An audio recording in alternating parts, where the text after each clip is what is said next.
본문 누가복음 19장 28절에서 48절까지의 말씀을 가지고 종료주일의 의미라는 제목으로 여러분들과 함께 주의 말씀을 전가하기를 원합니다.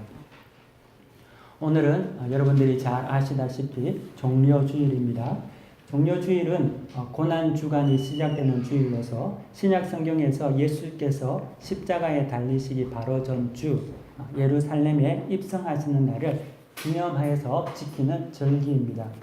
종료주일이라고 이름을 정한 까닭은 많은 군중들이 예수님의 입성을 환호하며 종려나무 가지를 꺾고 또 그것을 깔고 흔들면서 호산나 다윗의 자손이여 이렇게 주님을 대대적으로 환영한 것을 기인해서 종료주일이라고 이렇게 칭합니다. 아마 오늘 여러분들이 교회에 나오실 때에 광장에서 종려나무 가지는 아니겠지만 올리브 나무 가지를 파는 분들을 목격했을 것입니다. 이는 왕이신 예수님의 오심을 환영하는 표현인 것입니다. 우리는 예수님의 예루살렘 입성이 당시 수많은 군중들에게 어떠한 의미였는지를 좀 살펴볼 필요가 있습니다.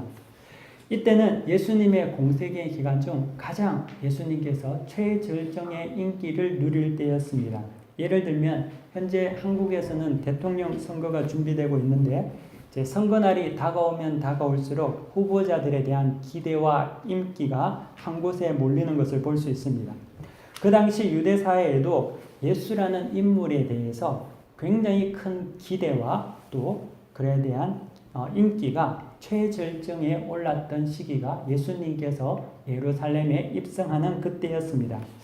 주님은 공생의 3년 기간 동안 백성들을 말씀으로 가르쳤습니다. 주님의 가르침은 대제사장이나 바리새인들, 서기관들이 인정했듯이 당대의 교사들이 가르쳤던 방법과 그것과는 질적으로 완전히 달랐습니다. 주님의 말씀에는 권세가 있었고 또 그의 가르침에는 지혜와 능력이 계셨으며 또 듣는 모든 자들에게 소망과 희망 그리고 회복을 가져다 주는 말씀이었습니다. 그뿐 아니라 주님은 이적을 통해서도 자기 자신을 잘 보여주셨습니다.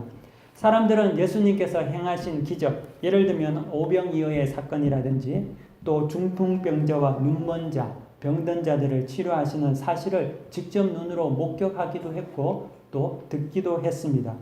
이러한 행적은 모든 유대인들에게 다가올 새 시대의 메시아로서 또 모세와 같은 지도자로서의 확신을 갖게 했습니다. 여기에 더욱더 결정적인 어떤 확정을 준 사건이 있었는데요. 그것은 죽은 나사로를 살린 사건이었습니다. 예수님께서 예루살렘에 입성하기 바로 얼마 전 그 근방 베다니에서 일어난 이 사건은 모든 군중뿐만 아니라 심지어 정치, 종교 지도자들에게도 강력한 메시지와 영향력 그리고 깊은 인상을 준 사건이었습니다. 그래서 예루살렘에서 이제 예수님의 입성을 맞이하는 사람들은 예수님에 대한 극도로 흥분되고 또 그에 따른 고조된 상태로 예수님을 맞이하고 있었다는 것입니다. 그들은 종려나무 가지를 꺾어 흔들고 이젠 새 시대와 유토피아가 이 땅에 실현될 것이라고 생각했습니다. 과거 영광의 다윗의 시대로 돌아가는 그런 회기로 또한 어떤 이에게는 미래의 번영과 정의의 파라다이스를 기대했습니다. 모두 다 풍요와 번영, 회복을 이제 예수의 입성을 통해서 얻을 것이라는 기대로 완전히 가득 차 있었다는 것입니다. 이는 유대 군중들뿐만 아니라 예수님을 따라다녔던 12 제자들도 동일한 마음을 가지고 있었습니다. 그런데 여기서 우리가 염두에 두어야 할 것은 천국, 다시 말하면 하나님의 나라, 유토피아는 정치적, 경제적, 물질적인 것을 말하지 않습니다. 천국은 원죄의 인간이 이룩할 수 있는 무엇인가는 아닙니다. 교회가 이 땅의 천국의 모형이며 현재적 천국이라는 말은 복지와 번영, 공유와 평등이 이루어진 특정 공동체 또는 집단, 사회, 국가를 말하는 것은 아닙니다. 종종 사회신학자들 또는 진보신학자 또는 사회운동을 참여하는 교회나 성도들이 사회 정의와 평등을 하나님 나라의 구현으로 이해하고 이 땅에서 투쟁하고 수고하며 또 마치 우리 손에 의해서 이 땅에 하나님의 나라가 도래할 것 같은 그러한 오류를 범하곤 합니다. 하지만 사랑하는 성도 여러분, 그것은 허상입니다. 인간의 손으로 만든 모든 제도는 불완전합니다. 한쪽에 유익이 있으면 또 다른 한쪽은 반드시 손해를 당하게 되어 있습니다. 고통이 따릅니다. 마르크스는 공산주의 이념을 통해서 이 땅의 자본주의의 부익부, 빈익빈의 병폐를 타파하고자 했습니다. 하지만 그는 실패했습니다. 이것이 죄를 가진 인류의 현실이라는 것입니다. 공산주의, 사회주의 운동, 그리고 해방신학, 이 모든 사상의 저변에는 인간이 이 땅의 불의를 타파하고 더 좋게 만들므로 하나님의 나라를 구현한다는 모토를 가지고 있지만 그것은 이루어지지 않는 꿈이라는 거죠. 허상일 뿐입니다. 하나님의 나라는 인간에 의해서 세워지는 나라가 아니라 하나님에 의해서 구현되는 나라입니다. 이는 믿는 공동체 속에서 이미 구현된 현재적인 것이고 또 미래적인 나라인 것이죠. 성경에 보면은 이스라엘 백성이 하나님께 왕을 달라고 했습니다. 그들은 주변 국가와 같이 하나님이 아닌 사람 중심의 번영을 누리기를 원했습니다. 하지만 사무엘이 지적한 바와 같이 인간이 만든 모든 제도는 불완전했습니다. 열왕기서나 역대서를 보아서 우리가 알듯이 인간의 왕국, 다윗부터 시작했던 이스라엘의 모든 왕국들은 하나같이 타락하고 범죄했으며 모두 다 실패했습니다. 인간이 세운 왕국은 국가나 시스템을 완전하게 만든다 하더라도 그런 것은 존재할 수 없습니다. 또 그것은 미래에도 동일할 것입니다. 당시 유대인들은 예수라는 인물을 통해서 이 땅에 마침 하나님의 나라가 가시적으로 물질적으로 올 것으로 믿었습니다. 하지만 주님은 사람들의 이런 기대와 환호와 소망과는 달리 처음부터 전혀 다른 행보를 보여주고 있습니다. 그것은 복음서, 사복음서의 기자들이 동일하게 기록하는 것 같이 나귀 새끼를 타고 오셨다는 데 있습니다. 사람들의 기대치로 본다면은 주님은 나귀를 타고 와서는 안 되죠. 안 됩니다. 왕이 되시는 분이 오는데 적어도 지금 말로 한다면 제네시스 리무진 정도는 타고 와야 된다는 것입니다.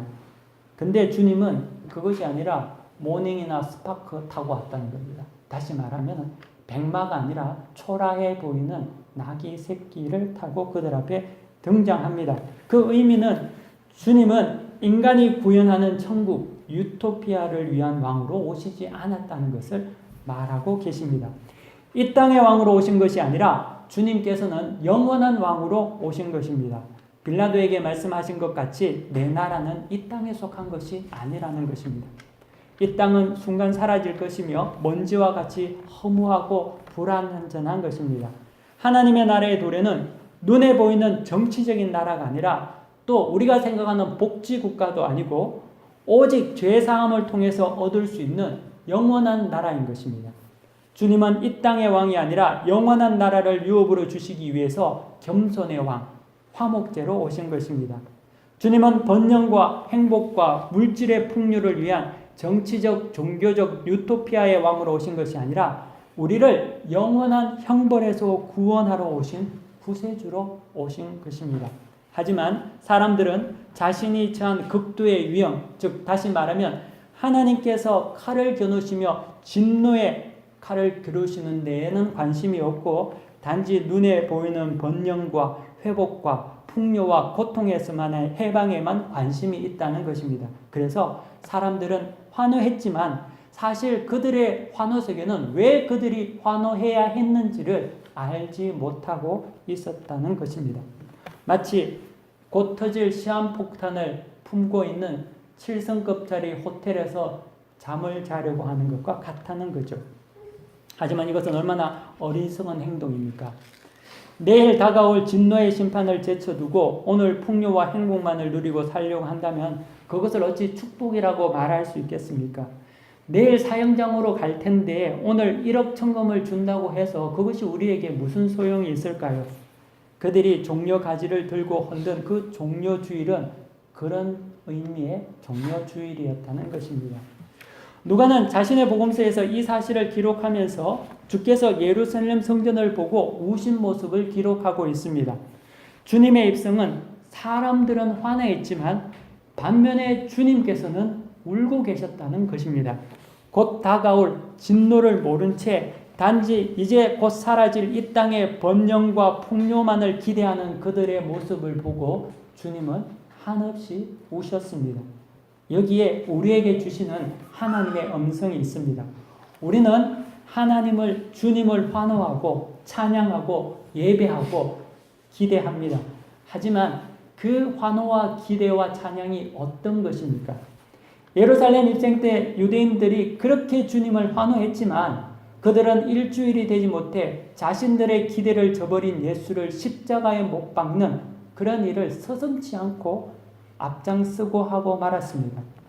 우리의 환호와 감격이 예수를 나의 목적과 기대의 성취자로서 환호하고 있지는 않는지 우리는 생각해 봐야 합니다. 그래서 주님을 환호하고 감동하고 기뻐하고 심지어 헌신하는데 그 모든 모습이 그 당시 군중과 같지는 않는지 우리는 돌이켜봐야 합니다. 예수님의 제자 가룟 유다도 동일했습니다. 그는 예수님의 열렬한 헌신자였습니다. 추종자였습니다. 하지만 가룟 유다는 자기 자신의 기대상에 예수님이 맞지 않을 때, 부합하다고 생각하지 못했을 때, 그런 결정을 했을 때 그는 예수를 배반했습니다. 그건 이 시대에 교회 안에서 수없이 일어나는 일들 중에 하나입니다. 예수를 믿지만 자기의 욕심으로 가득한 예수를 믿기 때문에 자신의 욕심이 성취되지 않을 때 주님을 떠나고 십자가에 못 박는 일들을 반복하고 있습니다. 하지만 종료주일에 우리가 기억해야 할 것은 주님은 강도의 굴혈에서 불가능한 유토피아가 아니라 완전한 천국을 주시기 위해 오셨다는 거죠. 영생을 주시기 위해 오셨다는 것입니다.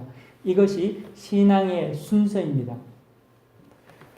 풍요와 번영과 기도의 응답은 우리가 그렇게 원하는 풍요, 번영 그리고 기도의 응답은 반드시 우리가 회개한 후에 거듭난 후에 하나님의 방법에 의해서만 받을 수 있습니다. 그것이 하나님께서 주신 진정한 축복입니다.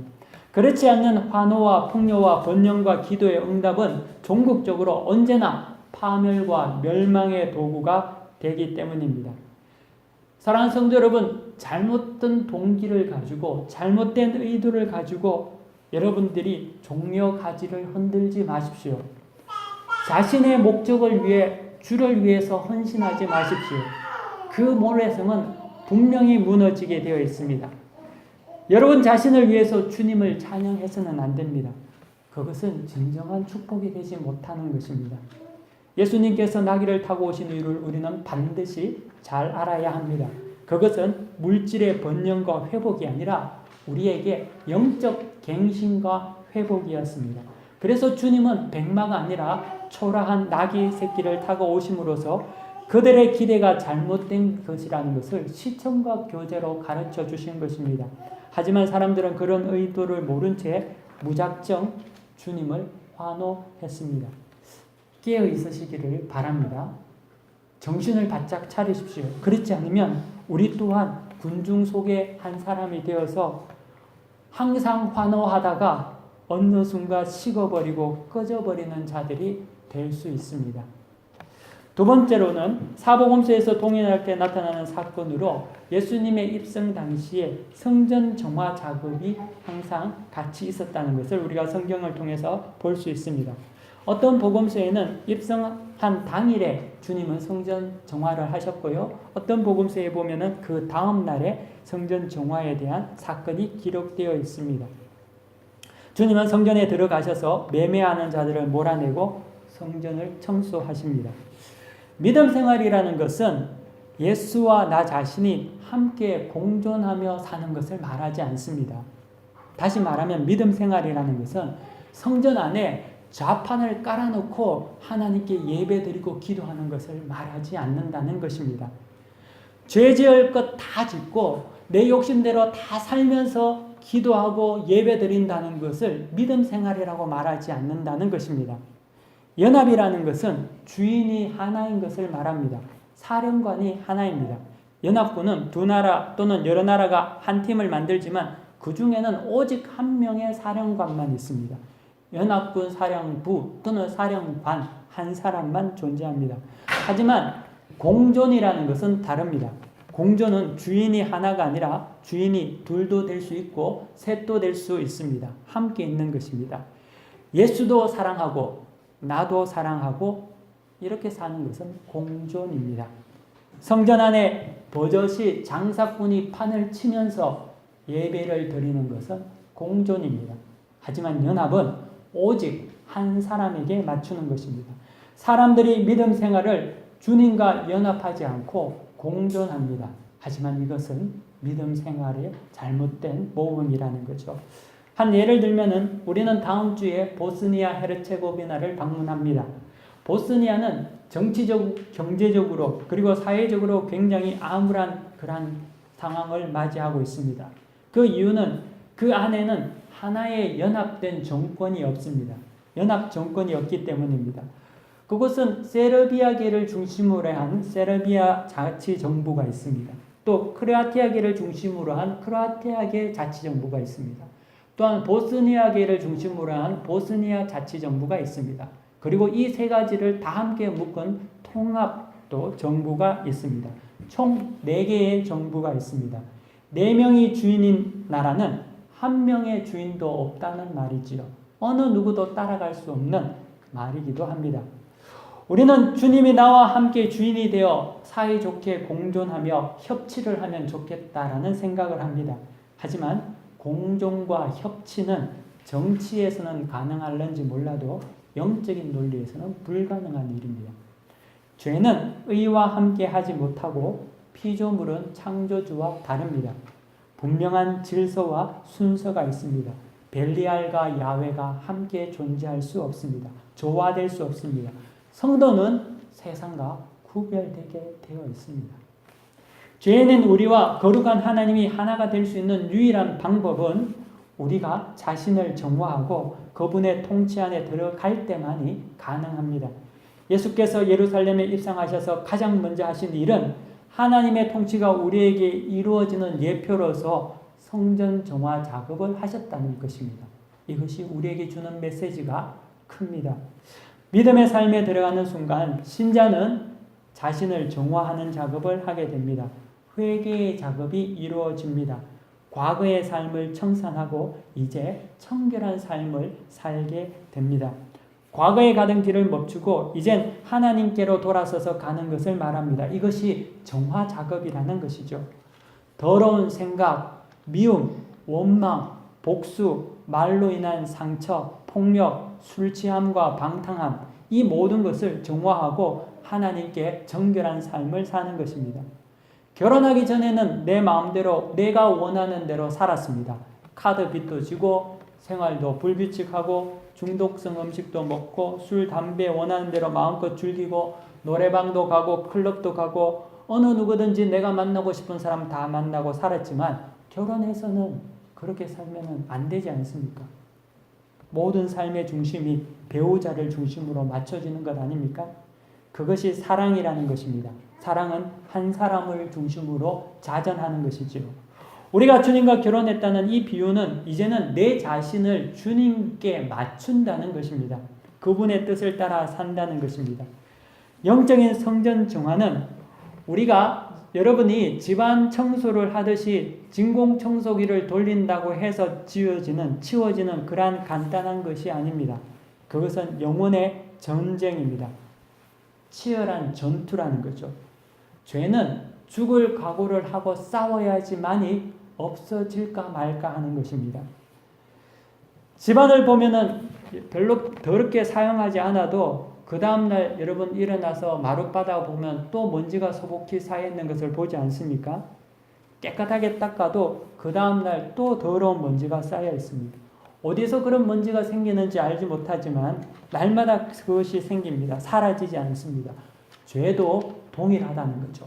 죄도 한 번에 지워지지 않습니다. 아니, 죽을 때까지 죄는 지워지지 않습니다. 이것이 원죄의 힘입니다.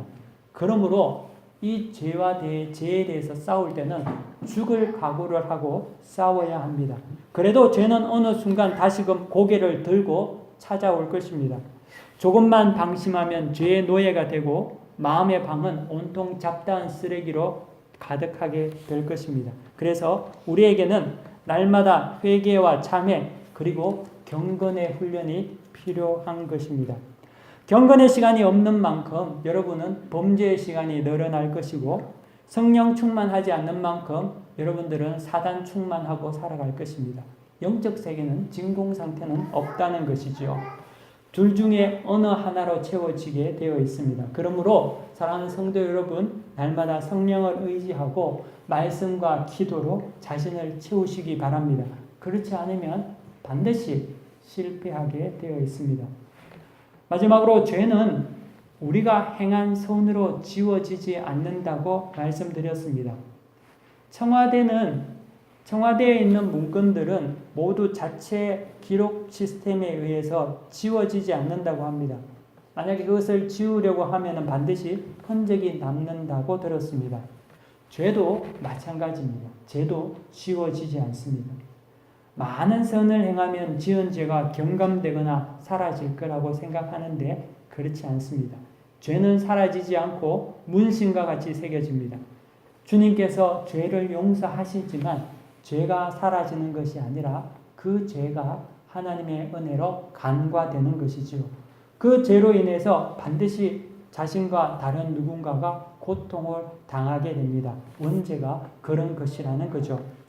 부모에게 받은 상처, 배우자에게 받은 상처, 가족, 형제, 친구, 심지어 교우에게 받은 상처는 지워지지 않습니다. 오해는 풀면 해소가 되지만 죄는 해소되지 않습니다. 비록 상대를 용서했다 하더라도 그 상처는 내 속 깊은 곳에 머뭅니다.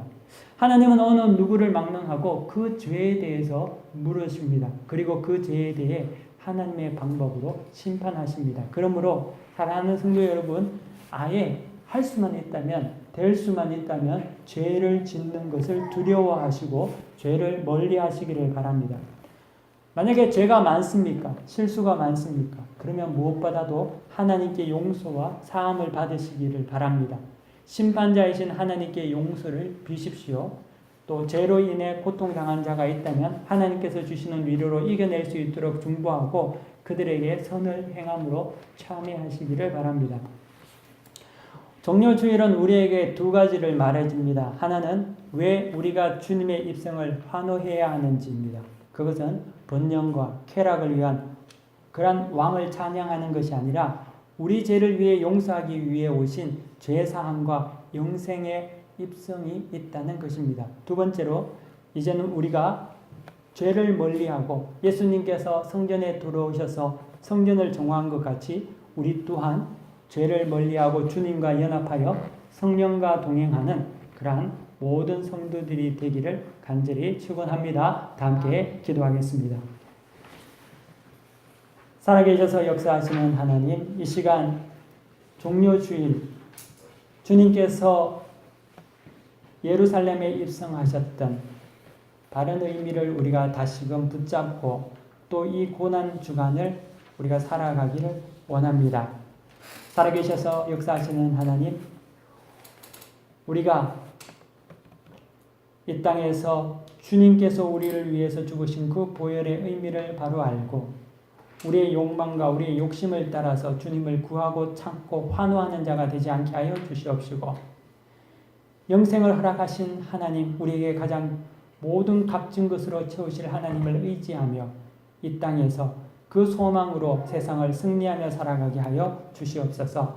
특별히 우리의 죄를 용서하여 주심을 감사하고 죄 용서함을 감사할 뿐만 아니라 죄에서 우리가 두려워하고 죄를 멀리하게 하게 하여 주시옵시고, 날마다 말씀과 기도로 우리를 경건케 함으로 하나님의 말씀에 따라서 우리를 정결케 하는 우리 모두가 될 수 있도록 기름 부어 주시옵소서. 모든 것을 주께 감사드리며 예수 그리스도 이름으로 간절히 기도 올려 드립니다. 아멘. 다 함께 자리에서 일어나셔서 배 찬송 들으시겠습니다.